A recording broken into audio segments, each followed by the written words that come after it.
शिक्षा का रास्ता है उसी पे चलेंगे हम। हमें लिखना है पढ़ना है आगे ही बढ़ना है, खाते हैं हम ये कसम।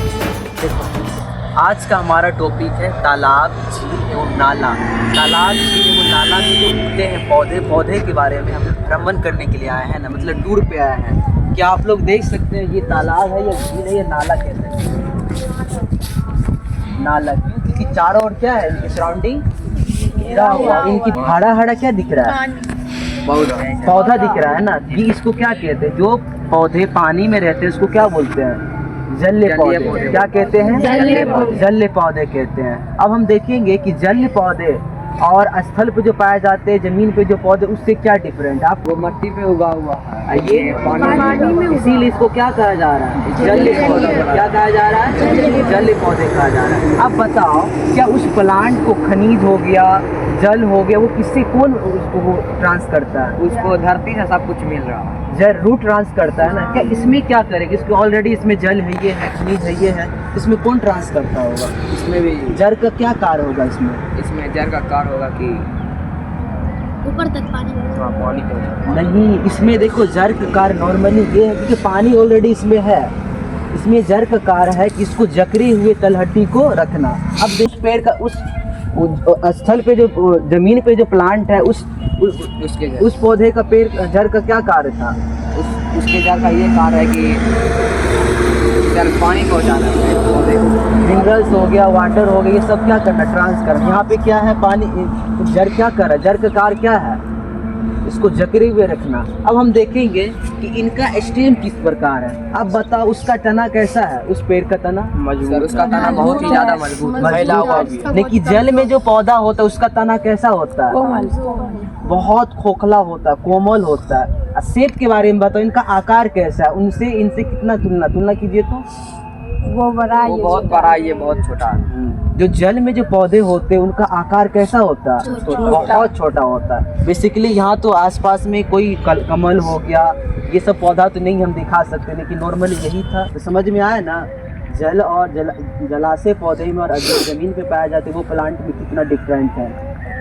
एक प्रश्न है कि क्या पौधे जमीन पर उगते हैं या पानी में?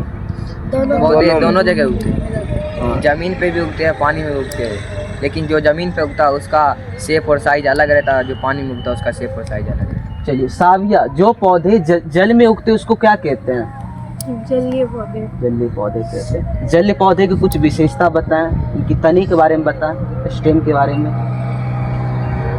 इसका तना जो रहता है बहुत कमजोर रहता है और खोखला टाइप का रहता है। चलिए आप बताइए, जलीय पौधे का रूट का कार्य क्या है? ये किस प्रकार है? पेड़ को पकड़े रहता, तलहटी तक जकड़े रहना। बहुत अच्छा। आप बताइए गुलफराज, क्या पौधे तैर रहे हैं? नहीं, एक जगह पे जकड़ा हुआ। इससे इसको क्या चीज़ को बेनिफिट होगा? जल में जो ये प्लांट है इसको कौन सा जीव को मतलब प्रॉफिट होता होगा? मछली को। बहुत अच्छा, क्योंकि ये क्या है, एक तरह से लग रहा है ना मछली का घर टाइप का बन जा रहा है ये। मछली इनके पास क्यों रहती होगी? आप बताइए, मछली जो आप देख रहे हैं इनके पास क्यों रहती है? क्योंकि जो है बड़े मछली से बच सके। वेरी गुड, दूसरे बड़े जानवरों से हमले से बच सके। दूसरा ये है कि अब हम जाते हैं जलीय जंतु पे। जलीय जंतु में एग्जाम्पल लेते मेढक का। ऐसे तो बहुत सारे जीव जंतु, लेकिन जो नॉर्मली हम लोग देख सकते हैं आसपास जो है मेढक। आप लोग सब मेढक को देखे हैं? जी सर, देखे। मेढक को कहाँ देखे हैं? मेढक का तालाब में देखते हैं। देखो, मेढक को जो बेसिकली हम लोग जो है पानी में भी देखते हैं और अपने आसपास घर की जमीन पे भी देखते हैं। क्यों मेढक ऐसा मेढक क्यों जो जमीन में भी दिख रहा है और पानी में भी दिख रहा है? बताओ। मेढक ऐसा जीव है जो जमीन पे भी चल सकता है, भोजन करने जाता है और पानी में भी रह सकता है। देखो, इसीलिए जो जंतु पानी प्लस जमीन पे रहे तो उसी को क्या कहते हैं? उभयचर कहते हैं। क्या कहते हैं? उभयचर। मेढक को उभयचर कहा जाता है। क्यों? क्योंकि वो जल और जमीन दोनों पे रहता है। देखो, मेढक को हम लोग उभयचर क्यों कहते हैं? क्योंकि वो बाहर भी बाहर भी रह सकता है और पानी में भी रह सकता पानी में भी रह सकता है अच्छा पानी में ऐसा क्या है जो वो पानी में रह रहा है फिर कुछ दिनों के बाद बाहर जा रहा है? बताइए साबिया, आप पानी में उसको क्या मिलता होगा?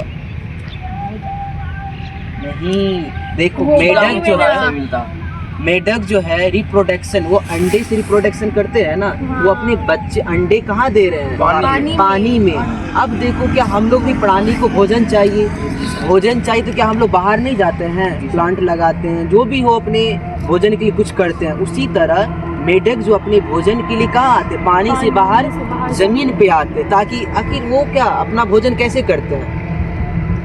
सर कीड़ा मकोड़ों को खाकर। शिकार करके। तो शिकार नॉर्मली कहाँ मिलेगा उसको? बाहर में। इसीलिए वो जमीन पे जाते शिकार करने के लिए, और जब वो छोटे होते तो कहाँ रहते हैं वो?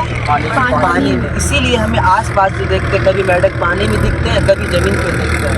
इसीलिए मेढक को उभयचर कहा जाता है। समझ में आ गया? मेढक को उभयचर क्यों कहा जाता है? क्योंकि मेढक दोनों जगह रह सकता है। में क्या क्यों रहता है वो पानी में? पानी में अंडा देता है सर, इसलिए रहता। साबिया आप बताइए, वो जमीन पे क्यों रह रहा है?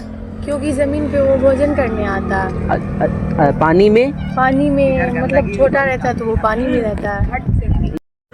ये अपनी पाठशाला के स्टूडेंट हैं, जिसे हम लोग ने 4 लाइन पे लाया था छोटे से तालाब को दिखाने और जलीय जंतु और जलीय जीवों के बारे में समझाने के लिए, जलीय पौधे के बारे में समझाने के लिए।